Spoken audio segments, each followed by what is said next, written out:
The crisis hotline room felt smaller at midnight. Rain pounded against the windows of the Philadelphia Crisis Center, creating a rhythmic backdrop to my volunteer shift. I'm Madeline Young, and tonight wasn't supposed to be different from any other Thursday night. Crisis hotline, this is Madeline. How can I help?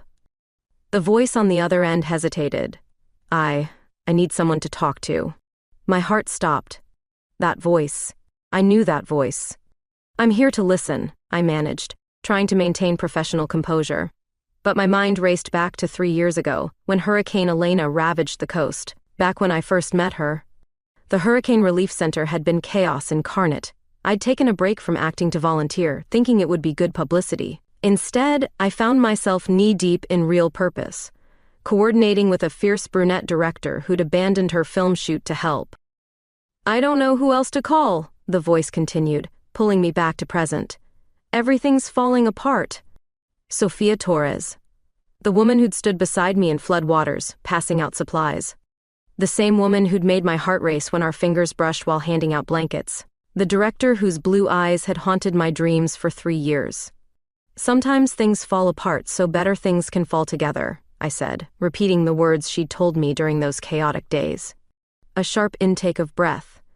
Madeline? The professional barrier crumbled. Sophia? Thunder crashed outside, matching the turbulence in my chest. We'd lost touch after the relief effort, both returning to our separate lives in the industry. But I'd followed her career, watched every independent film she'd directed, feeling the ghost of our almost something in every frame. I didn't know you volunteered here, she whispered. Every Thursday night. My fingers twisted the phone cord. Are you really in crisis? My new film. She paused.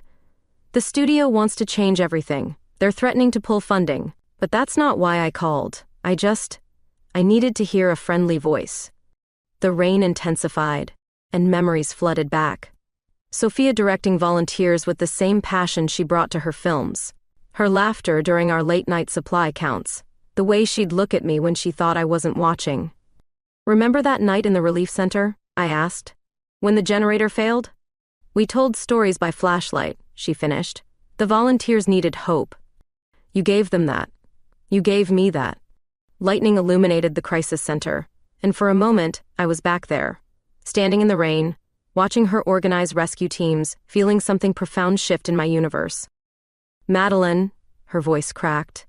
I've been thinking about you, about us, about what could have. Another crash of thunder swallowed her words, but my heart heard them anyway. 3 years of wondering, of what-ifs, crystallized into this moment. Where are you? I asked, breaking every crisis line protocol. My studio, downtown? Stay there, I said, already reaching for my coat. My shift ends in 10 minutes. Sometimes crisis calls change lives. Sometimes they bring you full circle, back to the moment everything should have begun. As I stepped into the Philadelphia rain, I knew this was both. The memories hit me as I drove through the rain-slicked streets of Philadelphia. 3 years ago, Hurricane Elena had changed everything. I remember stepping off the relief organization's bus, designer boots sinking into mud. My agent had called it career suicide, taking 2 months off at my peak to volunteer. The relief camp sprawled across what used to be a high school football field. Blue tarps flapped in the wind like desperate flags. That's where I first saw her, Sophia Torres, abandoning her latest indie film to coordinate rescue efforts. Her brunette hair was pulled back in a messy ponytail. Determination etched across her face. We need more hands in Sector C, she'd called out, voice carrying over the wind. Our eyes met across the chaos, and something electric passed between us. I'd walked over, drawn by some invisible force. I'm Madeline. Where do you need me? Everywhere, she'd smiled, passing me a clipboard. But let's start with supply distribution. Those first few days blurred together. Sophia and I worked in sync, moving through the camp like we'd known each other for years. During supply runs, our hands would brush, sending shivers through my body that had nothing to do with the storm. One night, exhausted volunteers gathered in the main tent. The generator hummed, casting harsh fluorescent light over tired faces. Sophia sat beside me, our shoulders touching. Why did you really come here? She'd asked softly. Would you believe me if I said I needed something real? Her blue eyes studied me. More than the glamour of Hollywood? Much more. I'd watched her hands, strong and capable, sorting through supply lists. What about you? Leaving your film mid-production? Some things matter more than movies. She'd looked up then, catching me watching her. Some people matter more. The generator chose that moment to sputter and die. Darkness engulfed us, followed by nervous murmurs. Without thinking, I'd reached for her hand. Found it waiting. "Tell us a story," someone had called out. "We need something to hold on to." Sophia's fingers intertwined with mine in the dark. Together, we spun tales of hope and resilience, our voices mixing in the darkness. Volunteers huddled closer, finding comfort in our words. Later that night, we'd stood outside her tent, rain misting around us. "You're different than I expected," she'd said. "Your movies don't do you justice." Is that a director's critique? An admirer's observation? We'd stayed there, caught in that moment, neither brave enough to bridge the gap. The camp needed us clear-headed, focused. But every shared glance, every accidental touch, built something undeniable between us. On our last day, as volunteers packed up, Sophia handed me her card. "When things settle," she'd started. But things never settled. We both returned to our worlds, me to acting, her to directing. Yet here we were, 3 years later, connected by a late-night crisis call.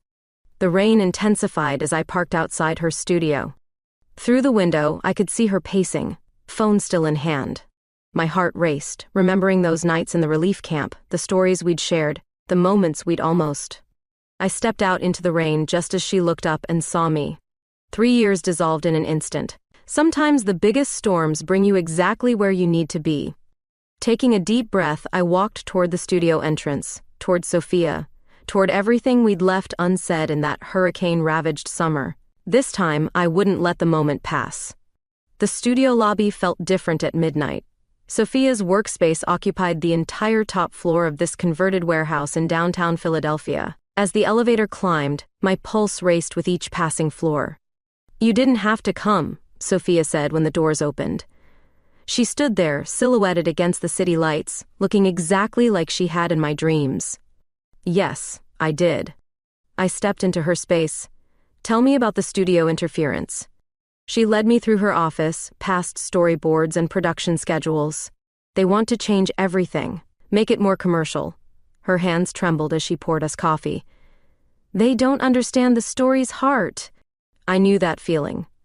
Just last week, my agent had called with another vapid romantic comedy offer. "Play it safe," he'd said. "Stick to what works." 27 leading roles, and they still wanted to put me in a box. "What's the film about?"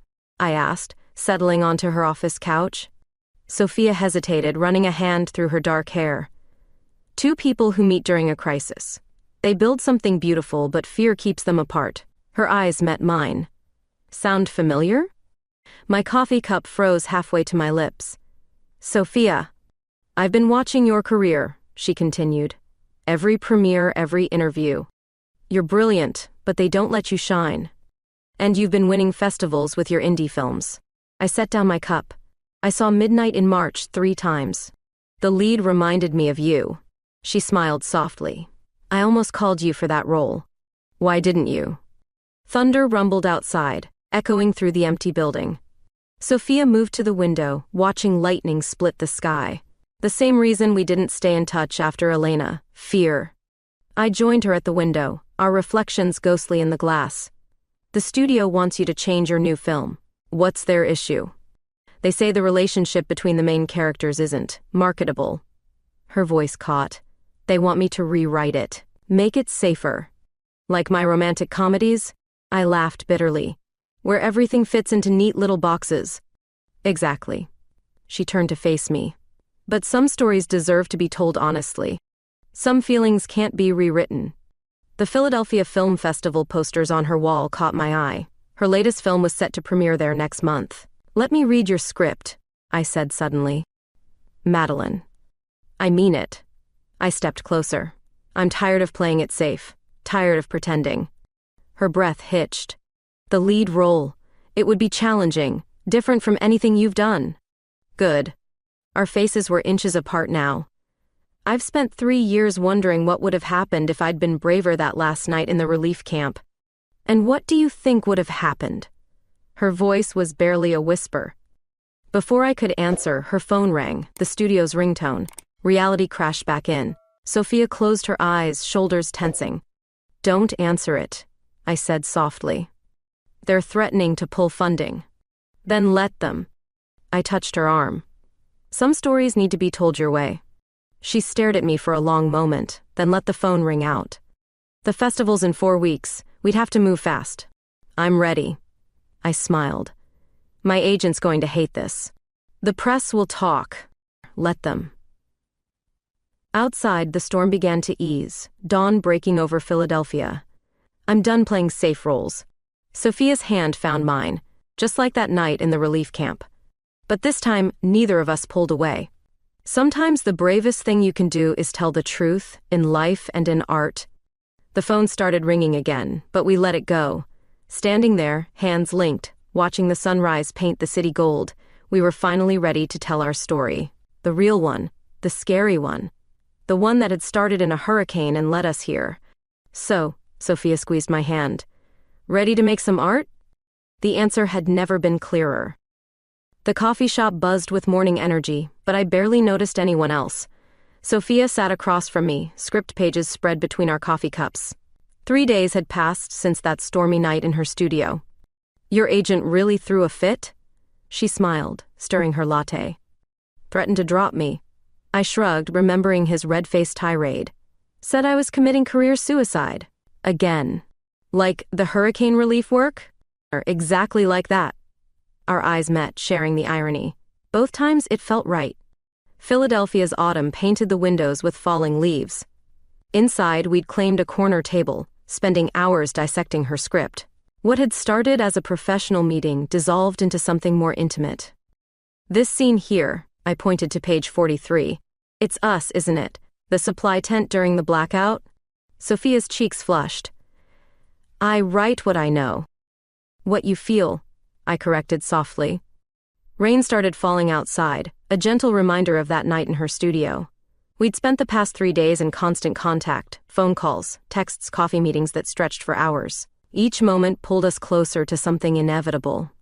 "The studio called again," she said, tracing the rim of her cup. "They're willing to compromise. Keep the funding if we make some changes." "And?" I told them no. Her blue eyes met mine. Some stories deserve to be told truthfully. The coffee shop's ambient noise faded away. In that moment, I saw everything, her courage, her passion, her fear, the same emotions mirroring my own heart. "Walk with me?" I asked suddenly. Outside, the rain had turned to a fine mist. We strolled through Rittenhouse Square, shoulders brushing. Fall flowers bloomed despite the weather, defiant splashes of color. "Remember the night we distributed blankets?" Sophia asked. "During Elena? You kept counting wrong because you were distracted." "By you." She stopped walking. "You were soaking wet, exhausted, still somehow glowing." My heart raced. I wasn't glowing. I was terrified. "Of the hurricane?" "Of you." The truth slipped out easily. "Of how you made me feel." A couple passed us, hurrying through the rain. Sophia waited until they were gone before speaking. "And now?" Still terrified. I stepped closer. But ready. The rain intensified, but neither of us moved. Water dripped from her dark hair, and I reached up to brush it away. Her skin was warm despite the cold drops. "Madeline?" Her voice wavered. "The script ending," I said softly. "It's beautiful, but incomplete." "How would you end it?" Instead of answering, I leaned forward. Our first kiss tasted like rain and coffee and 3 years of waiting. Her hands found my waist, pulling me closer. The world narrowed to this moment, this connection, this truth. When we finally parted, breathless, Sophia pressed her forehead to mine. "That's a better ending." "No," I smiled. "That's a beginning." We walked back to her studio, hands linked, ignoring the curious glances. Inside, she pulled out a fresh script draft. "I've been rewriting the ending." "Show me." Hours passed as we worked, ordering takeout, sharing stories, stealing glances and touches. The script transformed under our hands, becoming something braver, truer. Night fell over Philadelphia. In Sophia's office, surrounded by storyboards and coffee cups, we created more than art. We created possibility. Stay, she whispered, as I gathered my things to leave. The word hung between us, heavy with meaning. 3 years ago, we'd let fear drive us apart. Now, standing in her studio with rain tapping against windows, I made a different choice. Yes. Sometimes the scariest scenes are the most important ones. Sometimes the best stories are the ones you live, not just the ones you tell. As Sophia pulled me close again, I knew we were finally ready to tell ours. The set hummed with nervous energy on our first day of filming. Sophia moved with practiced grace, directing crew members while I watched from my chair, script in hand. 2 weeks had passed since that rainy night in Rittenhouse Square. Ready for scene 12? Sophia approached, professional mask in place. But I caught the softness in her eyes, the slight tremor in her voice. We'd rehearsed this scene countless times in her studio, each run-through charged with unspoken tension. Born ready, I smiled, standing. Though your direction last night was inspiring. Her cheeks flushed at the memory of our private rehearsal. Focus, Miss Young. The scene took place in a makeshift disaster relief center, meticulously recreated on a Philadelphia soundstage. As I took my mark, memories of Hurricane Elena flooded back, the real relief center, the real moments that had brought us here. Action. The cameras rolled as I moved through the scene, delivering supplies to extras playing disaster victims. Sophia watched intently from behind the monitor, occasionally calling out adjustments. But something felt off. Cut. She walked onto the set. It needs more tension. The crew busied themselves with equipment adjustments, while Sophia pulled me aside. Her hand lingered on my arm longer than necessary. Remember how it felt, she whispered. The fear, the attraction, the impossible timing. Trust me, I breathed. I remember everything. The next take crackled with electricity. Every movement, every glance carried 3 years of history. When my character brushed past the other lead actress, the tension was palpable. Perfect, Sophia called. Now the sunset scene. The crew transformed the set while we broke for lunch. Sophia and I retreated to her production office, maintaining our professional distance until the door closed. You're incredible out there, she said, pulling me close. I have excellent motivation. I traced her jawline. And an inspiring director. The afternoon brought the scene we'd both been anticipating, the sunset rehearsal where our characters finally acknowledged their connection. The set glowed with artificial dusk, creating a dreamlike atmosphere. Remember, Sophia addressed the crew. This moment changes everything. Our eyes met across the set. She wasn't just talking about the scene. The first take went smoothly, but Sophia called for another, and another. Each time the tension built. By the 6th take, the air felt electric. Something's missing, Sophia mused, approaching me between takes. Let's try it again, but this time. She whispered direction in my ear, her breath warm against my skin. My heart raced as I took my mark again. Action. This time was different. As the scene progressed, I let real emotions surface. When the crucial moment came, I didn't just act, I lived it. The scripted almost kiss transformed into something raw and honest. Cut. Sophia's voice cracked. That's the one. The crew erupted in applause, but I barely heard them. Sophia's eyes held mine across the set, both of us knowing we'd captured something real. Later, reviewing footage in her office, we sat closer than strictly necessary. On screen, the scene played out with undeniable chemistry. We might have a problem, Sophia said softly. What's that? I can't tell where the characters end and we begin. I turned to face her. Maybe that's not a problem. The sunset through her office window painted everything gold, just like the scene we'd filmed. But this wasn't a set, and no one called cut when she leaned in to kiss me. The studio's going to notice, she murmured against my lips. Let them. I pulled her closer. Some stories write themselves. Outside, Philadelphia's real sunset faded to dusk. Tomorrow would bring more scenes, more challenges, more moments of truth disguised as fiction. But tonight, in Sophia's office, we were writing our own script. And this time, we weren't afraid of the ending. The tabloid headlines screamed from my phone screen. Madeline Young's intimate on-set moments with director Sofia Torres. Below, grainy photos showed us leaving her office, hands linked, sharing what was meant to be a private moment. Damn vultures. I muttered, tossing my phone aside. 3 weeks into filming, and our careful bubble had burst.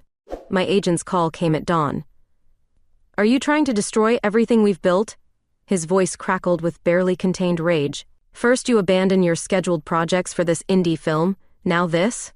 "The film is important," I said, watching Sophia sleep beside me. Morning light painted her skin gold. "Important? It's career suicide. The studios are nervous. They're talking about pulling your upcoming contracts." Sophia stirred, eyes opening to find me frowning. She reached for my hand, understanding without words. "Let them talk," I told my agent, squeezing her hand.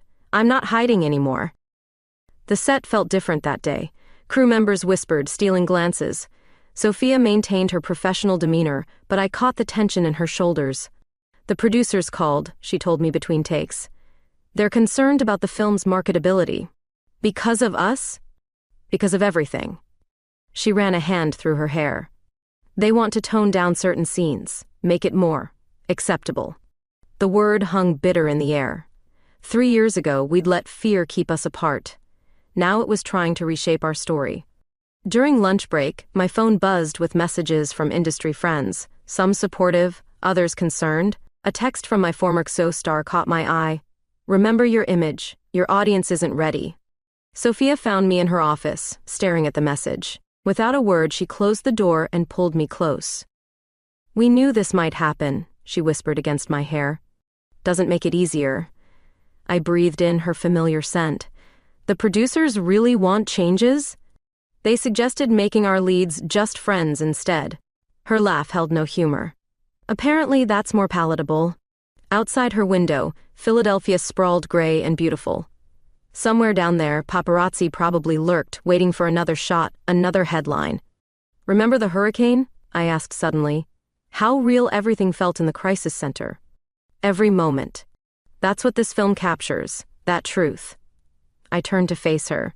"I won't let them change it." Her blue eyes searched mine. "It could cost us everything. Or give us everything." The afternoon shoot felt charged with defiance. Every scene we filmed carried extra weight now, not just telling our story but defending it. My agent called again during the final take. I let it go to voicemail. "The studio's threatening to pull funding," Sophia announced as the crew packed up, "unless we make their suggested changes." The set fell silent.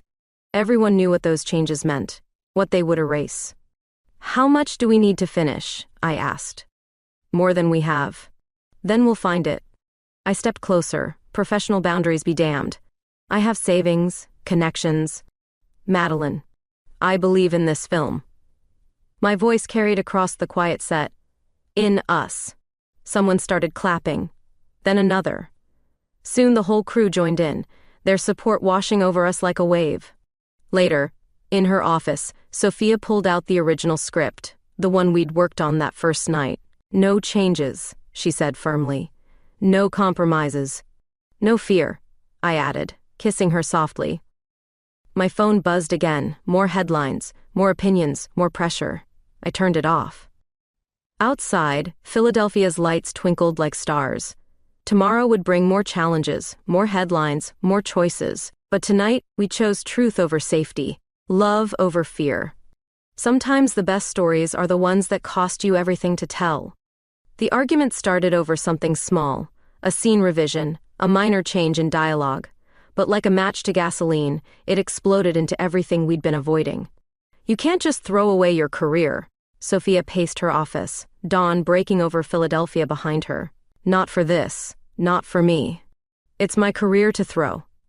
I stood my ground, script pages scattered between us like battlefield debris. "My choice." "Is it?"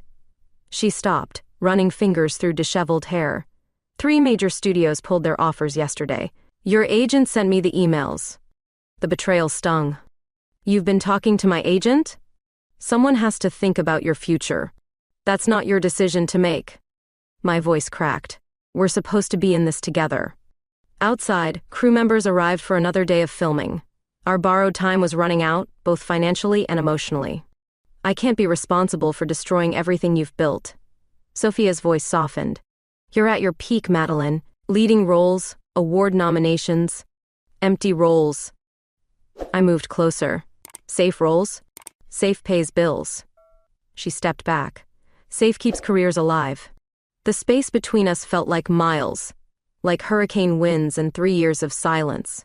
So what's your solution? I asked. Hide? Pretend? Maybe we should pause. Each word seemed to cost her. Until the film's finished, until the publicity dies down. The suggestion hit like a physical blow. Pause us, or pause the truth in your film. Both. She wouldn't meet my eyes. Just until it's safe? Bitter laughter escaped me. When has anything worth having ever been safe? The morning sun painted her office gold, just like that first night. But now the light felt harsh, exposing every crack in our carefully built world. I'm trying to protect you. Her whisper barely carried. I never asked for protection. I gathered my things. I asked for courage. The set fell silent as I walked through, sunglasses hiding red eyes. Someone called my name, maybe the cinematographer, maybe a grip. I didn't stop. Philadelphia's streets welcomed me, anonymous in the morning rush. My phone buzzed constantly. Sophia, my agent, probably more reporters. I ignored them all. 3 blocks from the studio, I found a small park, the same one where we'd kissed in the rain weeks ago. Now it felt like a different lifetime. A text broke through my self-imposed isolation. The studio agreed to restore funding, if we make their changes. I stared at Sophia's message until the screen went dark. Another buzzed through. We could finish the film. Keep everyone employed. Be smart about this. Be smart. Be safe. Be silent. The crisis center where I volunteered was nearby. Thursday nights felt like another world now. A simpler time when a phone call could bridge 3 years of distance. My fingers hovered over the phone's keyboard. Everything I wanted to say felt inadequate. How do you tell someone that their fear is breaking your heart? Instead, I walked to the studio's front entrance one last time. The security guard nodded, used to my presence by now. Inside, I left my copy of the script on Sophia's desk with a note. Some stories deserve to be told truthfully, even if we're not ready to tell them. Then I walked away from the film, from Sophia, from everything we'd almost been brave enough to become. Sometimes the biggest storms aren't the ones that sweep away buildings. Sometimes they're the quiet moments when fear wins over love, when safety trumps truth. As I hailed a cab home, rain began to fall. Philadelphia wept, or maybe that was just me. My phone buzzed one final time. Sophia, please come back, we can figure this out. But some things, once broken, can't be figured out. They can only be rebuilt. And rebuilding requires courage neither of us seemed to have. At least, not today. 2 weeks passed like a fever dream.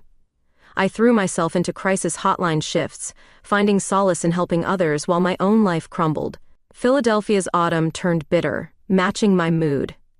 Crisis hotline, this is Madeline. I need help. The voice trembled. I made a mistake. My heart stopped. Just like that first night, Sophia's voice carried through the line, breaking down my carefully constructed walls. I'm listening. Professional distance felt impossible, but I tried. I destroyed something beautiful because I was afraid. Her words came faster now. I let fear win. Again. Rain tapped against the crisis center windows. Different storm, same story. Sometimes fear feels safer than truth, I said softly. Does it? She paused. I've been sitting in my office, staring at your script, your note. The note I'd left 2 weeks ago. The words I'd written, instead of staying to fight. The studio loved the changes, she continued. They're thrilled with the new direction. But every time I watch the dailies, all I see is what we lost. My throat tightened. Sophia. I keep thinking about Elena, about the generator failing in the relief camp. Her voice cracked. How we told stories in the dark because people needed hope. They still do. So do I. The admission hung between us. I need you, Madeline. I need your courage. Outside, the storm intensified. Like that night weeks ago when she first called. Like the hurricane that brought us together. Where are you? I asked, breaking protocol again. Outside. I turned to the crisis center window. There she stood in the rain, phone pressed to her ear, looking up at me. 3 stories separated us, but I could see her trembling. "Stay there," I whispered, already moving. The stairs felt endless. When I burst through the front door, the rain soaked me instantly. Sophia stood under a streetlight, her dark hair plastered to her face. "I've been coming here every night," she said as I approached. "Watching you through the window. Trying to find the courage to come inside." "Why tonight?" "Because I finally understood something." She stepped closer. "Safety isn't the absence of fear, it's finding someone worth being brave with." The rain fell harder, but neither of us moved. "The film?" I asked. I told the studio no changes. A small smile played at her lips. "They pulled the funding." "Sophia." "But the crew stayed. They believe in the story, in us." She reached for my hand. "They're working for deferred payment, using their own equipment." Hope bloomed dangerous and beautiful in my chest. "Why?" "Because some stories need to be told truthfully." She quoted my note back to me. "Even when we're afraid to tell them." Lightning flashed, illuminating tears on her face. Or maybe just rain. "I'm tired of being afraid," she whispered. "Tired of letting fear write our story." I pulled her close, feeling her heartbeat race against mine. "Then let's write a different ending." "No," she smiled against my lips. "Let's write a different beginning." The kiss tasted like rain and courage and possibility, like truth finally breaking free. Later we sat in the crisis center break room, wrapped in borrowed blankets. Sophia's phone buzzed with messages from the crew, everyone ready to resume filming tomorrow, everyone choosing truth over safety. "We might fail spectacularly," she said, tracing patterns on my palm. "Or succeed spectacularly." Outside, the storm began to ease. Dawn approached, painting Philadelphia's sky with promise. Sometimes the bravest calls aren't the ones we answer, but the ones we make. Sometimes courage looks like standing in the rain, choosing love over fear, truth over safety. Sometimes it looks like starting over. The interview request came from NPR, a chance to discuss the film's unconventional production journey. Sophia and I sat in their Philadelphia studio, hands clasped under the table where cameras couldn't see. "Your film has generated significant buzz," the interviewer began. "Not just for its content, but for its production story. Major studio funding pulled, crew working for deferred payment. What drove these choices?" Sophia leaned into the microphone. "Sometimes the most important stories are the hardest to tell. And the most expensive," I added, drawing knowing laughs. The interviewer's eyes sparkled.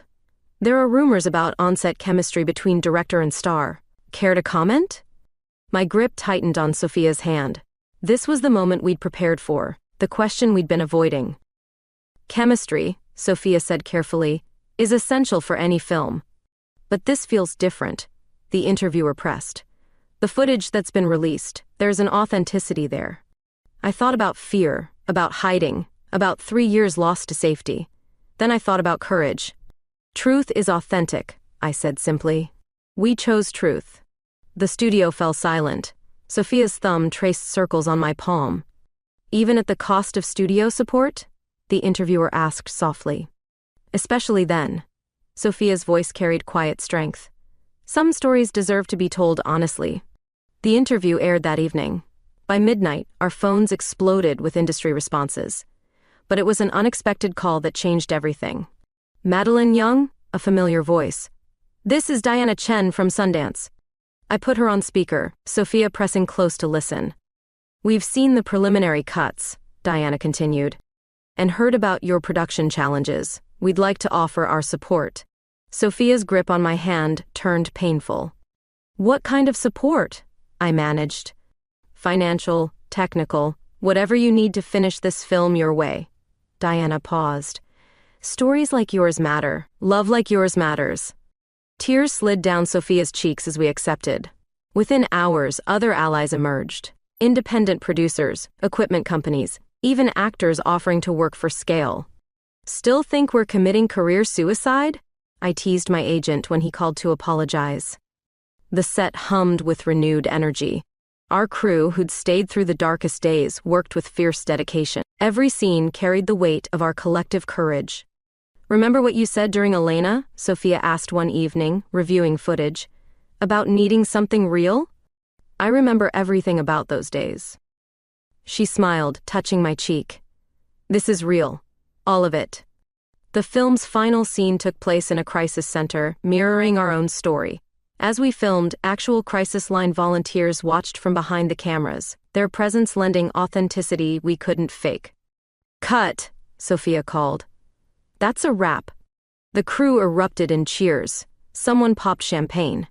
In the celebration, Sophia pulled me aside. "Thank you," she whispered. "For what?" "For making me brave." I kissed her then, not caring who saw. The time for hiding had passed. Later that night, we sat in her office, watching the sun set over Philadelphia. Industry news sites buzzed with stories about our film, our relationship, our defiance of convention. "Think we changed anything?" I asked. Sophia considered this. "We changed ourselves. Maybe that's where change starts." My phone chimed with another interview request, this time from a major magazine wanting to do a cover story. "Ready to tell our story again?" I showed her the message. "Our real story." She smiled. "Always." Outside, Philadelphia glowed with possibility. Tomorrow would bring more questions, more challenges, more opportunities to choose truth over fear. But tonight, wrapped in Sophia's arms, watching darkness fall over the city that had witnessed our courage, I knew we'd already won the hardest battle. We'd chosen love over fear, truth over safety, authenticity over acceptance. And in that choice, we'd found something better than success. We'd found ourselves. The Philadelphia Film Festival's red carpet stretched before us like a river of dreams. Camera flashes created artificial lightning, reminiscent of the storms that had brought us together. "Ready?" Sophia squeezed my hand. "Born ready." I smiled, remembering how I'd said those same words on our first day of filming. We stepped onto the carpet together, no pretense of professional distance. The crowd's reaction was immediate, a surge of excitement, cameras clicking frantically.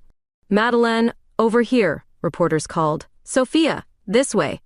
We posed together, her arm around my waist, mine across her shoulders. Natural, real. "Is it true you gave up major studio contracts for this film?" someone shouted. "I gained something better," I replied, looking at Sophia. Inside the theater, our crew waited, the faithful few who'd stayed when funding disappeared, who'd believed in truth over commerce. They stood as we entered, applauding. "Save it for the film," Sophia called, but her voice cracked with emotion. The lights dimmed. Our story began to unfold on screen, not just the one we'd written, but the one we'd lived. Every scene carried echoes of real moments, real feelings, real courage. Halfway through, during a particularly powerful scene, Sophia's hand found mine in the dark. Just like that night in the hurricane relief camp, when the generator failed and we told stories by flashlight. The final credits rolled to thunderous applause. As the house lights rose, Sophia stood, pulling me with her to the stage. "Thank you all for coming," she began, her voice steady despite her trembling hands. "This film exists because of courage, the courage of our crew, our supporters, and—" She turned to me, blue eyes bright with tears. "And because of love." The microphone picked up my sharp intake of breath. 3 years ago, during Hurricane Elena, I met someone who taught me about courage, Sophia continued. Someone who showed me that real stories matter more than safe ones. The audience fell silent. I lost her once to fear, to playing it safe. Her voice carried clear and strong. I won't lose her again. My heart raced as she turned to face me fully. "Madeleine Young, you make me brave, you make me real, you make me true." She took both my hands. "And I love you. In front of everyone. No more hiding." The theater erupted. Through tears, I saw our crew on their feet, cheering. Saw industry executives who doubted us nodding in approval. Saw acceptance replacing judgment. I pulled Sophia close, kissing her there on stage. The applause grew deafening. Later, at the after-party, congratulations flowed like champagne. Studio heads who'd pulled funding now offered deals. Reporters who'd predicted disaster asked for exclusive interviews. "Look who's here," Sophia nodded toward the entrance. My former co-star, the one who'd warned about audience readiness, approached with a smile. "I was wrong," she said simply. "You were ready. We all were." As midnight approached, Sophia and I slipped away to the theater's empty balcony. Philadelphia sparkled below, a city that had witnessed our journey from fear to courage. Was it worth it? I asked, thinking of lost contracts, industry warnings, weeks of uncertainty. Sophia pulled me close. Every moment. Even the scary ones? Especially those. She smiled. They led us here. My phone buzzed, more interview requests, more opportunities. But they could wait. Take me home, I whispered. Outside, photographers still lingered. This time, we didn't hide, didn't pretend, just walked hand in hand to our car, letting them capture our truth. Sometimes the bravest act isn't facing a storm or fighting a battle. Sometimes it's simply standing in your truth, holding the hand of the person you love, letting the world see who you really are. As we drove home through Philadelphia's glittering streets, I realized we'd done more than make a film. We'd written our own love story. And this was just the beginning. Spring painted Philadelphia in cherry blossoms as I carried boxes into our new brownstone. Sophia directed the movers with the same precision she brought to film sets, making me smile. The lighting equipment goes in the home studio, she called out. 3rd floor, east side. Still directing, I see, I teased, setting down my load. Always. She caught me around the waist. But you love it. 6 months had passed since the film festival. Our story had sparked something in the industry, a small revolution of truth-telling. 3 major studios now had independent divisions focusing on authentic narratives. Your next script? I nodded toward her laptop, open on a stack of boxes. Our next script, she corrected. If you're interested in collaborating again. The word carried weight beyond writing. We'd learned to collaborate in all things, sharing spaces, sharing stories, sharing truth. My phone buzzed with a reminder, crisis hotline shift tonight. You're still volunteering? The moving crews leader asked, overhearing. Every Thursday, Sophia answered for me. We both do.